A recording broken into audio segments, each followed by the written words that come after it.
Olá pessoal, Shalom, graça e paz a todos. Estou aqui para fazer mais um vídeo para este canal.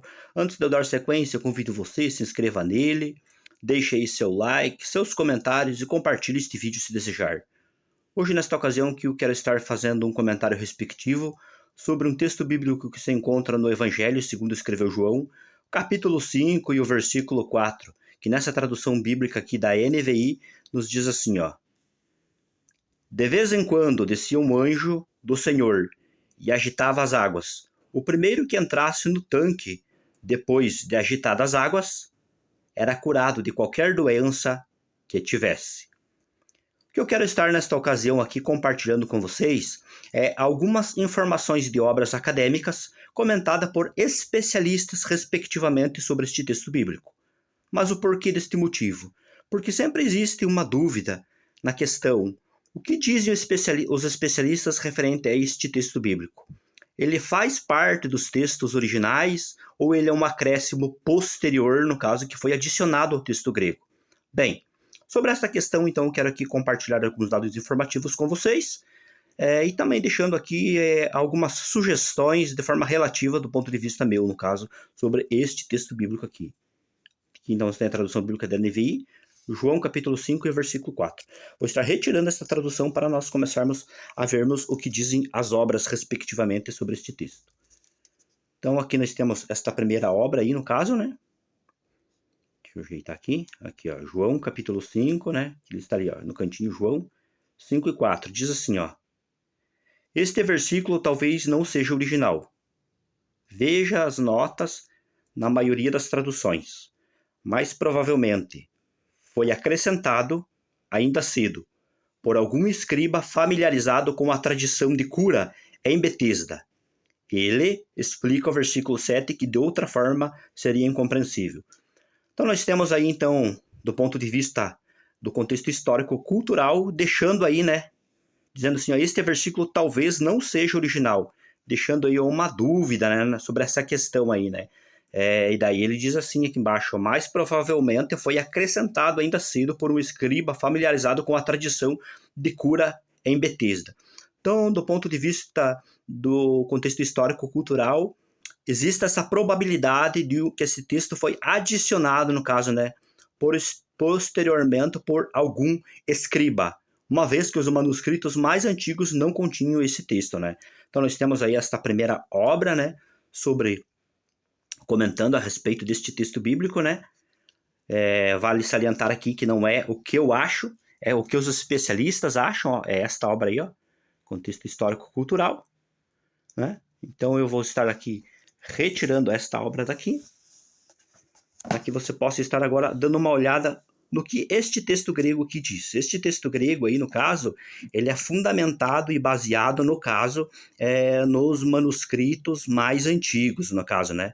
Manuscritos ali que datam do quarto século, né? Então, você percebe que aqui você tem o versículo 3, aqui você já tem o versículo 5, e o versículo 4 aí está ausente neste texto grego, né? Como eu disse, é o texto baseado no texto crítico nos manuscritos mais antigos, né? Então aqui reforça o que foi comentado ali, né, pelo contexto histórico-cultural, dizendo que certamente algum escriba adicionou ao texto posteriormente, né? Então vou retirar esta outra obra aqui para nós estarmos olhando agora uma outra. Aqui você tem outra obra aí, esta obra aqui é especializada na área da crítica textual. E aqui diz o seguinte, ó: com o exemplo número, João capítulo 5, versículo 3, a parte B, e o versículo 4, passamos para uma nova categoria. Até aqui tivemos exemplos de inserções derivadas de textos paralelos, tanto do mesmo evangelho quanto do outro evangelho sinóptico. Agora temos um caso de ampliação do texto original, através de acréscimos derivados da própria narrativa, ainda que de caráter lendário. Levando-se em conta os testemunhos que apoiam o texto mais breve, é indiscutível que a complementação do final do versículo 3 e todo o versículo 4 são uma interpolação posterior, ou seja, um acréscimo posterior, né, de conformidade com as obras já ao qual eu apresentei antes dessa aqui, né, que antecederam essa daqui, né. Então aqui nós temos mais uma obra comentada por especialistas, né, na área da crítica textual. Está aí, ó, né, aqui, ó, Kurt Aland e Barbara Aland, né, o texto do Novo Testamento. Então nós temos aí especialistas na área e não é o que eu acho ou o que eu penso, né, mas o que especialistas estão dizendo. Aqui nós temos outra obra abordando também na área da crítica textual, sobre João, capítulo, sobre a cura de Betesda, né? João capítulo 5, o versículo 3, a parte B, e o versículo 4 todo aqui, né? Apesar que neste vídeo aqui, o meu ponto a comentar é mais especificamente sobre o versículo 4. Mas como estão já trazendo o versículo 3 aqui junto, então fica aí inserido no caso, né? Então nós estamos aqui, onde ele vem comentando, explicando, aqui os manuscritos que não trazem, no caso, né?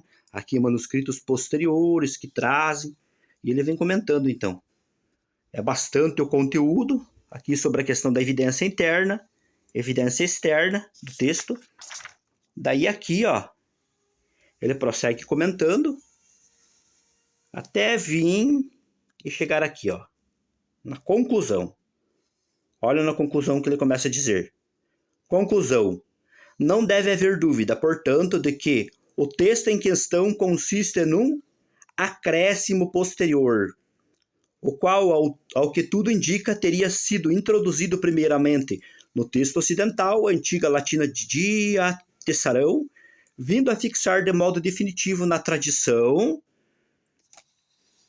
aqui mais um pouco. Na tradição bizantina. A informação sobre o anjo, portanto, não deve ser atribuída ao evangelista. É provável que ela represente apenas uma crença popular associada a algum fenômeno natural que ocasionalmente provocava certa agitação na água. Também não se deve, também não se deve descartar a hipótese de que a água do tanque tivesse propriedades terapêuticas e que curas de enfermidade reais ou imaginárias psicomáticas tenham, de fato, ali obtidas. Então, aqui está dizendo, né, que de certa forma haviam, vamos dizer assim, uma certa propriedade de cura na água, né, que certamente algumas pessoas com algumas dores, algo do tipo, assim, doenças psicomáticas, eram de fato curadas. Mas a questão especificamente sobre a questão aqui, ó, da informação do anjo, né, é uma questão lendária, é algo de fato que foi inserido, né, no texto, no caso, né, posteriormente, conforme diz aqui, ó, embaixo, ó. Conforme diz aqui, ó. Conclusão. Não deve haver dúvida, portanto, de que em questão consiste num acréscimo posterior. Então nós temos aí a evidência de mais uma obra mostrando que João capítulo 5 e versículo 4, no caso, né, é um acréscimo posterior. Não é eu que estou falando, né? Origem e transmissão do Novo Testamento, né, do Dr. Wilson Paroski. Mais um especialista na área. Então vou estar retirando aqui mais uma obra para nós estarmos vendo aqui, ó, mais esta última aqui no caso, né? Deixa eu colocar mais aqui abaixo para que você possa ver aí, ó. Espera aí, sim. Aí nós temos João capítulo 5, né? E o versículo 4, que diz assim, ó. A omissão do versículo. O versículo 4 é um acréscimo ao texto original. Isto fica claro pelo seguinte: ele é um texto que não aparece nos mais antigos e melhores testemunhos, e que mais de 20 testemunhos gregos, em mais de 20 aparece entre asterísticos ou óbelos, para sinalizar que as palavras não são originais. Neste texto aparecem palavras e expressões que não são típicas de João, como katakairon, embaino, para falar da entrada da água. Aqui tem outras palavras gregas, bastante. Ó, as últimas 4 aparecem apenas aqui em todo o Novo Testamento. O versículo foi transmitido numa grande diversidade de formas variantes, né? Aqui em cima ele comenta ainda mais um pouquinho, ó. Deixa eu compartilhar aqui com vocês, ó. Ele diz assim, ó. A ARA e a NTLH incluem esse texto entre colchetes, né? Aqui tem FC, não sei o que diz, que seria essa abreviação.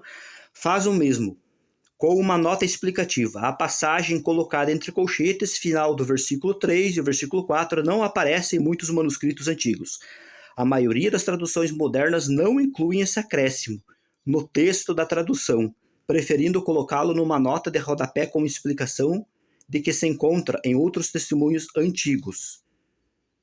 De que encontra outros testemunhos antigos ou alguns manuscritos antigos. Então nós temos aí, né, como diz aqui, ó, no começo, né, olha só. O versículo 4 é um acréscimo ao texto original. Isto fica claro. Então, tipo, vemos aqui que esses especialistas desta obra aqui, eles já foram direto ao texto, né? Explicando aqui a omissão do versículo. Eles já foram direto aqui dizendo que é um acréscimo ao texto original. Então, pessoal, essa aqui é a última obra que eu queria compartilhar com vocês. Podemos aí analisar, né, e ver do ponto de vista de obras acadêmicas, que pelo menos aí uns 4 ou 5 especialistas na área, né, se não mais, mostraram claramente que este texto aí é um acréscimo ao texto original. Posteriormente, ele começa a aparecer em alguns manuscritos gregos, né, mas na leitura dos textos mais antigos, no caso, ele está omitido. Então, de forma bem simples e objetiva, que eu queria compartilhar com vocês nessa ocasião era isso. Deus abençoe ricamente as vossas vidas e até um próximo vídeo.